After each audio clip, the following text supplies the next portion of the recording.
Yes, ready. This is a dictation at the rate of 80 words per minute. Yes. Start. Honorable members, it gives me great pleasure to address both the houses of the Parliament at this first meeting after the general elections.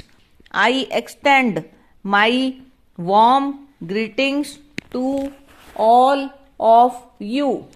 The general elections which have concluded recently have shown to the world the success of the democratic system of government adopted in the country since independence.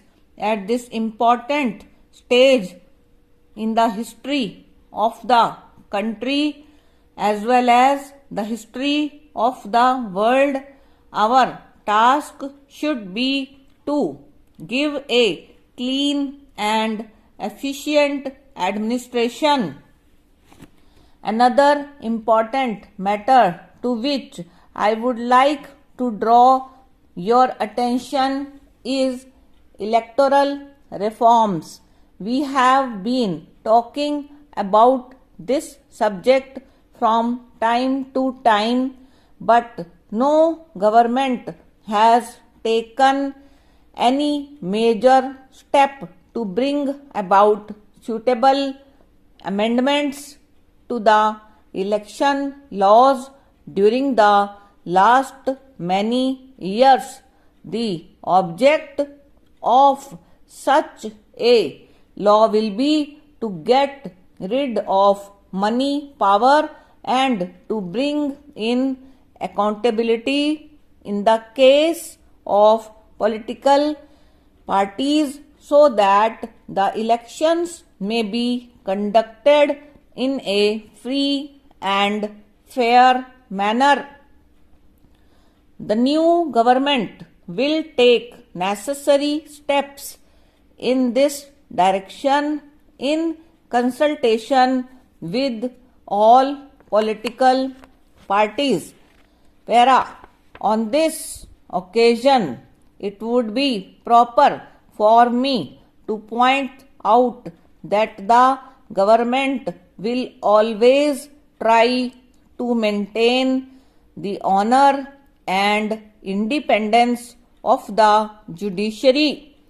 I would assure you on behalf of the government that all efforts will be made to reduce the pendency of cases in the courts throughout the country by filling up the vacancies and by proper use of modern technology.